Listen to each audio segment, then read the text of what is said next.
Hello বন্ধুরা, আশা করি আপনারা সবাই খুব ভালো আছেন। আজকে আমি আপনাদের জন্য নিয়ে চলে এসেছি খুবই হেলদি একটা recipe, air fried tandoori chicken.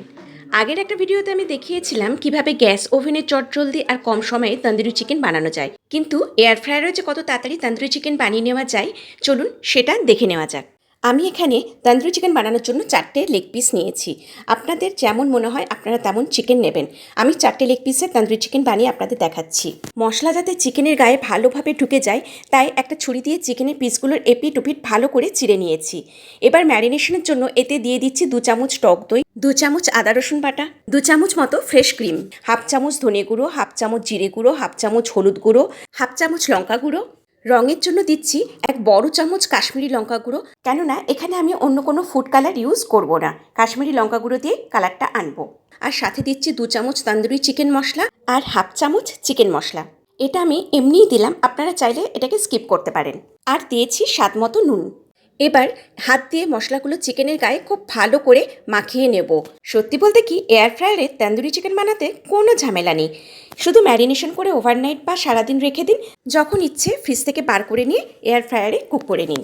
আচ্ছা, এবার একটা প্যানে 1 চামচ ঘি গরম করে তাতে সামান্য কাসুরি মেথি হালকা ভেজে নিয়ে ওই চিকেনের ওপর ঢেলে দিন। আমি এখানে কাসুরি মেথিটা দেবার সময় ভিডিওটা কোনোভাবে অন করতে ভুলে গেছি, আপনারা কিন্তু এটা স্কিপ করবেন না। মাখন আর কাসুরি মেথির এই কম্বিনেশনটা তন্দুরি চিকেনে একটা দারুণ ফ্লেভার আনে।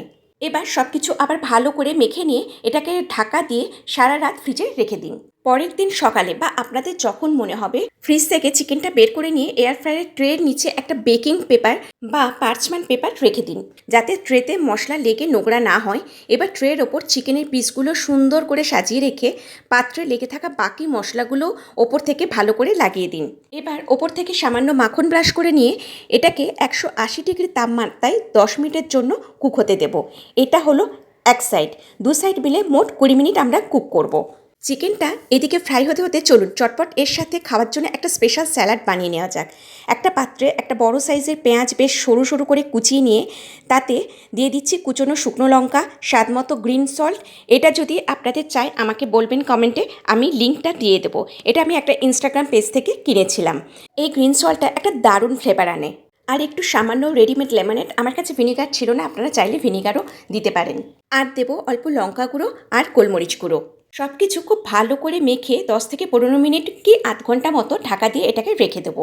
কেননা এটা আধ ঘন্টা বা 10 মিনিট রেখে দিলে পেঁয়াজের যে ঝাঁঝালো গন্ধটা থাকে সেটা এই লেবুর রসের কারণে চলে যায় এবং পেঁয়াজটা খুব সুন্দর মজে গিয়ে সফট হয়ে যায়। এদিকে চিকেনটা 10 মিনিট কুক হয়ে গেলে আবার সেটাকে বার করে চিকেনের পিসগুলো আবার উল্টো করে নিয়ে ওই পিঠেও একইভাবে বাকি মশলাগুলো লাগিয়ে মাখন ব্রাশ করে আবার 180 ডিগ্রি তাপমাত্রায় 10 মিনিট কুক করে নেব। আপনারা চাইলে 10 মিনিট পর আরও 5 মিনিট এক্সট্রা কুক করতে পারেন। রেডি আমাদের এয়ার ফ্রাইড তন্দুরি চিকেন। দেখুন দেখতে কতটা লোভনীয় হয়েছে, একদম তেল ছাড়া, অথচ কতটা ক্রিস্পি আর জুসি। অনিয়ন স্যালাডের সাথে পরিবেশন করুন। রেসিপিটা কেমন লাগলো অতি অবশ্যই কমেন্ট করে জানাবেন, আর ভালো লাগলে লাইক শেয়ার সাবস্ক্রাইব করে দেবেন। আজকের মতো এখানেই, দেখা হবে পরের ভিডিওতে।